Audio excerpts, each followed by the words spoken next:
Good afternoon and welcome to the Midday News. Here's what we have in the bulletin. We need better treatment. Immigration workers with PICA take strike action. PNP ramps up criticism of JLP and Juliet Holness's housing comments.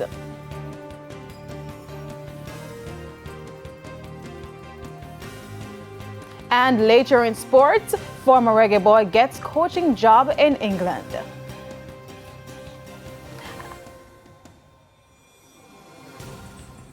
I'm Kelisha Williams, and here are the details. There could be significant economic fallout following strike action by some immigration workers in Kingston this morning. As we hear in this report, it stems from a number of issues which the workers have been hoping the management of the agency would have addressed over the last 2 years. Scores of immigration officers at the Passport Immigration and Citizenship Agency PICA have taken strike action over issues at the state-run entity. Among the issues are a contentious interdiction process, a special allowance, and accusations of mistreatment. Speaking to TVJ News Wednesday morning, General Secretary of the National Workers Union, Granville Valentine, says the workers have called in sick. He says line staff for the 6 a.m. to 2 p.m. shift have reported feeling unwell and so did not turn up for work. Mr. Valentine is blaming the management of PICA for the action taken by the workers. He told our news team that the issues identified could have been sorted out, but the agency continues to hold to bad policies which have lowered the morale of its employees. The NWU General Secretary says the workers are frustrated with the mistreatment which is allegedly being meted out to them by the management of the agency, including allegations of the interdiction of colleagues. Interdictions that are taking place. It has slowed down in about a month, but there are people out there who believe that they are punished twice and would believe that they are punished unfairly without getting an opportunity to follow due process, wherein someone would come to work and they are called in a meeting rushedly, given an interdiction letter. But that interdiction letter immediately cuts their pay, and people are out there for 2 years. Still an half pay cannot meet their daily needs. These things have triggered a sore position within PICA. As for the special allowance, he says that has been an ongoing matter for over the last 2 years. He says that matter was brought to the Industrial Disputes Tribunal, IDT, but it is yet to be fully resolved. We reached the IDT with the special allowance, and we were dragged to the court by PICA, indicating after many years of representing these people that we don't have bargaining rights. Now we are back at the local level, agreeing to that has been settled in the court. But it keeps dragging out. It can't keep kicking down the road. And the workers, the NW position is that we are calling on the powers that be, the minister, the permanent secretaries in the ministries that are direct authority. We are willing to meet anytime today. We are willing to meet tonight because we believe that the country is most important.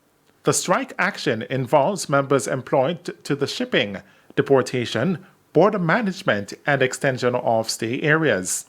As to the economic impact of the strike action, that is still not known at this time.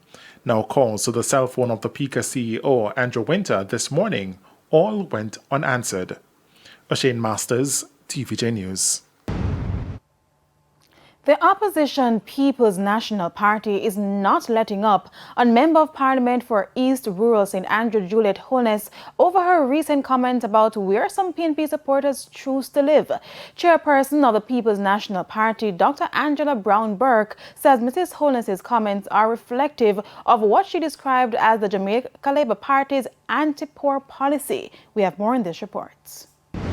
PNP Chairperson Dr. Angela Brown-Burke is among several members of the PNP who have been turning up the heat on East Rural St. Andrew MP Juliet Holness. At a JLP Area Council 1 meeting on Sunday, Mrs. Holness said, among other things, in her constituency, anywhere that is not safe to live, comrades live there. The statement made by Mrs. Holness is a statement that I don't think we should take lightly, and is one that shows the contempt that she has for for many, many Jamaicans and the circumstances in which they find themselves. Dr. Brown Burke believes the comments reflect what she described as the JLP's anti-poor policy. Poverty don't have no color. It is not a PNP thing, not a JLP thing. It is an issue that we have in Jamaica. It is also an issue that manifests itself in many different ways. You know, we would remember during COVID when the same Prime Minister spoke about those persons who buy their half pound of this and the half of this and the half of that. Again, a contempt for persons who are struggling and don't have the means. She suggests that the housing problems in Jamaica stem from the island's colonial past, where many people did not have access to land. Dr. Brown Burke also used the opportunity to reinforce the policy of the PNP. We know that people live on lands that are not safe, and we know how important it is to move them. But the difference between the PNP and the JLP is that we know that they should be moved, but we also know that they are human beings with a life and a history, yes, where they live. And we also know that we cannot carry a bulldozer down them house. However, despite mounting criticisms, the JLP has come out in defense of Mrs. Holness. In fact, Public Relations Chairman Robert Morgan said Mrs. Holness said nothing wrong. The St. Catherine Health and Sanitation Committee is taking the St. Catherine Adult Correctional Facility to task for failing to address a sewage problem at the facility. Chairman of the committee, Sidney Rose, says sections of the parish capital are overrun with raw sewage and threatening the health of residents, commuters, and business owners because of the issue at the facility. More in this report. It looks like an underground spring, but this is actually raw sewage coming from a drain on Barrett Street in Spanish Town, St. Catherine. So how did it reach here, the Spanish Town Prison Oval? The chairman of the St. Catherine Public Health and Sanitation Committee, Sidney Rose, believes the sewage is coming from the nearby St. Catherine Adult Correctional Facility. We are taking the Commissioner of Corrections to court for this breach before, which had occurred on the other side of this facility. And the situation was remedied through a court action. Lo and behold, and surprising to me, this is what is now happening. The sewage has been flowing onto the sports complex for weeks now. It has gotten so bad that it's threatening other facilities nearby. With drains blocked by plastic bottles, the wastewater has nowhere to go. And the entire location, to include going out on the road, into a drain, in front of a major hospital, which is the Spanish Town Public Hospital, is serious. When we visited the facility on Tuesday, we noticed a team from the Health Ministry carrying out vector control activities at the sports complex. But Mr. Rose says they're failing to address the main problem. I made inquiries of persons from the Ministry of Health who I seen carrying out larvicidal activities, which cannot correct this situation. Larvicidal activities cannot correct this.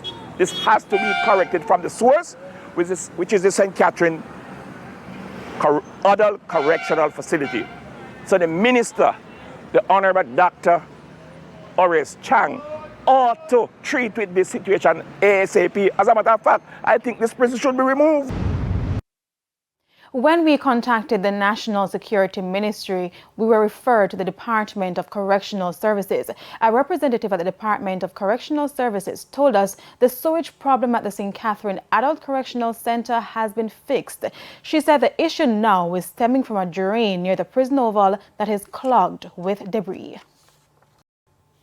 A 15-year-old 9th grade student of the Mile Gully High School in Manchester is nursing a stab wound inflicted by a person believed to be of unsound mind.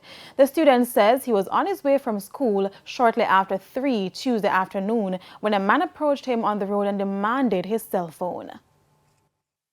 I come from school, I go down to school for take taxi and one man tap me ask me for my phone. And he start back after me ask me for my phone and then He start come up in front of me and I back off and then I see him have a knife and then I run off and then he run but and stab me and I'm back and run.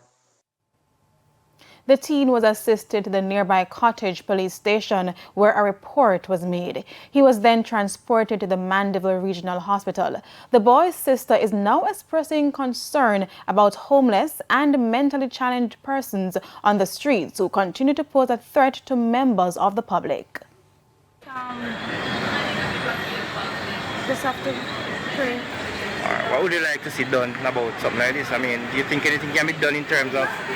Yeah, get the madman off the street or more security for the students.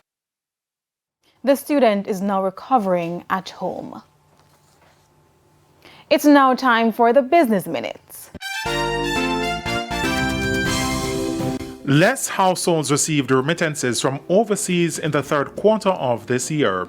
That revelation from Executive Chairman of Market Research Services, Don Anderson. He says the downward trend started last year. The number of persons who say they're receiving remittances fell to 29% and has fallen further so far in 2022 to 25%. So a quarter of the households compared to 40% of the households almost over the preceding years are now receiving remittances. So fewer households are receiving remittances, which will impact obviously based on the information that they use the remittances to cushion their own financial situation, so that in a number of households, the situation would more than likely, especially given consistent price increases, be now a more difficult situation for consumers. Mr. Addison says this suggests a number of households have less income to cushion the tightening economic conditions.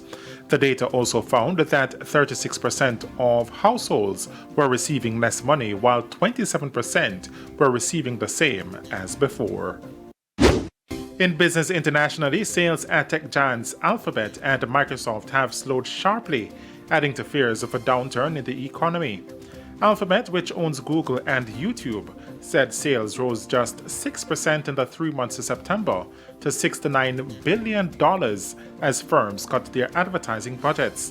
Meanwhile, Microsoft says demand for its computers and other technology had weakened. Its sales rose by 11% to $50.1 billion, marking its slowest revenue growth in 5 years. And that's it for the Business Minute. I'm Shane Masters. And here's a preview of what's coming up in this evening's health report. In this evening's health report, we look at congenital heart defects. There are some life-threatening ones that present almost right after birth by the baby being blue because there is some mixing of red and blue blood. That is a common way that's picked up early. Or the doctors hear a murmur. And that might point you to the fact that there is an underlying congenital heart defect. But quite often, most of them are picked up around about age 6 weeks or so. When the baby goes for the 6-week checkup, they may note that the baby is having signs of cardiac failure, or they now hear a murmur, or the baby isn't putting on weight, isn't thriving well. Those are pointers that there may be underlying congenital heart defect. That's the health report in Primetime News at 7. And now for today's healthy living tip. Stay positive. Try not to worry too much. Take care of yourself and get support. And we now go to the top regional and international stories. Here's Oshane Masters. In the region, former Trinidadian Central Bank Governor Jawala Rambaran will receive a multi-million-dollar payout from the state for wrongful dismissal. The High Court on Tuesday awarded $7.5 million to Rambaran, who was dismissed as Central Bank Governor on December 24, 2015, under the People's National Movement PNM government. In June of this year, Justice Devendra Ramprasad ruled that Rambaran's termination was seriously flawed. He also ruled that his constitutional rights were breached, making the decision to terminate him illegal, null, and void. On the international scene, weeks of devastating flooding are taking a heavy toll on Nigeria, with hundreds reported dead and more than 1 million people being displaced. Boats have become the form of transportation around much of Bayelsa State in southern Nigeria. The streets have been transformed to rivers, driving entire communities away from their homes. Many Nigerians say the government isn't doing nearly enough to help. And those were the top regional and international stories. I'm Shane Masters. And that's the Midday News. I'm Kalisha Williams. Join us at 7 for Primetime News. On behalf of the news, sports, and production teams, good afternoon.